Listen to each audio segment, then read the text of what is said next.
It's nearly impossible to find something to give to those who give up everything for us. But Pets for Patriots is trying by delivering the healing power of animals to service and veteran members of the military. Joining us now is the founder and executive director of Pets for Patriots, Beth Zimmerman. Good morning to you, Beth.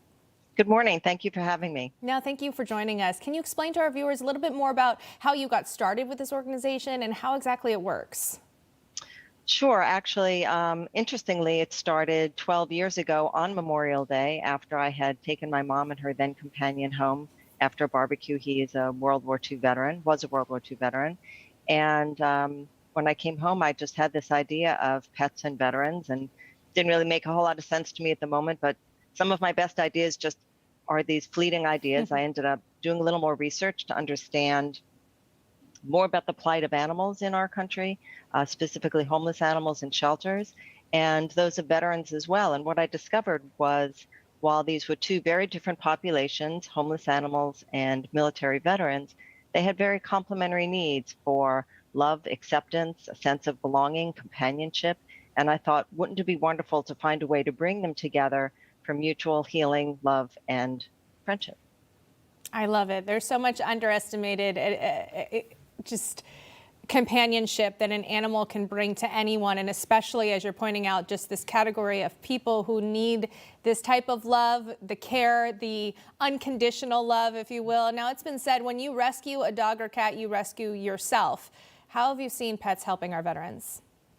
You know, our veterans tell us literally in their own words that their pets give them a new sense of purpose, in some cases, even a reason to live.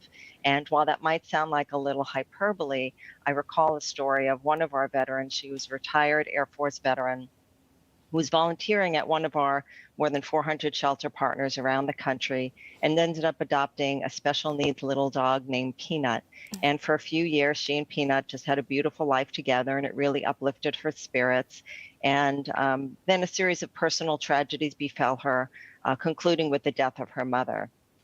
And it was all just too much to bear. And she relates to us that she went into the shelter one day to tie up some loose ends with her volunteering, with every intention of, at the end of that day, taking her own life.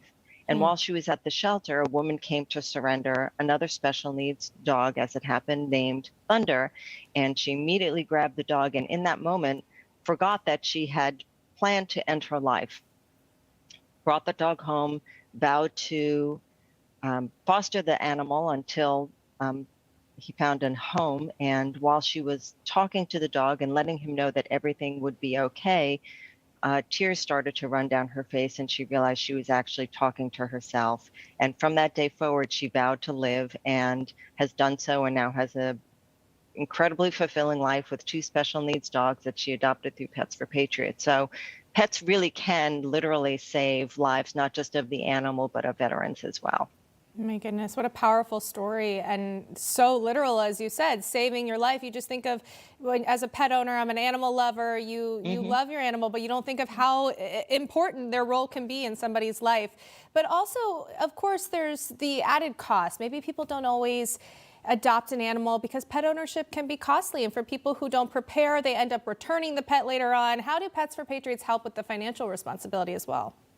It's interesting you mentioned that, Rachel, because one of the things I found early on when developing Pets for Patriots, the idea behind it was that cost of care, lifetime cost of care, was not only a major barrier to veterans and people in general adopting pets, but a prime reason for animals being surrendered to shelters. So we have a range of support, not only to help with the adoption. We give a generous welcome home contribution to pet food and basics when a veteran adopts a pet through our program. But once they do adopt that pet, we have a series of curated discounts from major pet companies, everything from savings on pet health insurance, food, treats, medication, and supplies. We arrange for access to reduced cost veterinary care should they choose to use any of the more than 400 veterinary partners we work with around the country. And we follow up with our veterans for at least a year. And often during that time, we find that some of our veterans are having temporary financial hardship. So we have both a hardship fund to help with getting veterans over that short-term financial difficulty. And we also have a hero fund for veterinary care, where we support life-saving and palliative care for pets adopted through our program, where the veteran may be unable to pay or would put them into financial hardship if they did so. So we're just not about adoption, which is, of course, in some cases the most exciting part of our work and the most gratifying, but also keeping person and pet together through the life of that animal. Absolutely. And Beth, you have a lot of resources on your website, whether it's the Wet Nose blog, which people can read about the stories like the one you were just sharing a moment ago of these success stories, or you also have the Forget Me Not page where people can see what animals are up for adoption. But tell me a little bit, what about someone, maybe a veteran who doesn't want to adopt an animal, isn't able to have that responsibility, but does want to get involved in some way? Is that a possibility? You know, what we often encourage people is to say that while our program helps make pet adoption more affordable for someone who may be on the cusp of being able to afford a pet, if you truly cannot afford another mouse to feed, don't adopt a pet. It's not fair to you, and it's not certainly fair to that animal.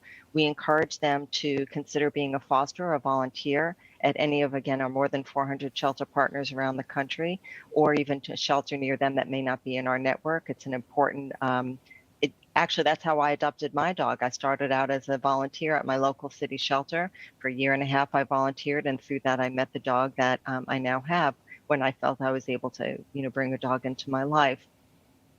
We do have limited volunteer opportunities, mostly for writers, to help us tell our veteran success stories that you see on our blog that we publish every week. But, volunteer if you can. Foster possibly as well. That's a great way to bring that wonderful healing power of a pet into your home, where the shelter bears the financial responsibility for that animal's care until it's adopted. And we have your website up on our screen right now, petsforpatriots.org. Beth Zimmerman, thank you for all you're doing for our veterans, and thank you for joining us this morning. My honor. Thank you for having me.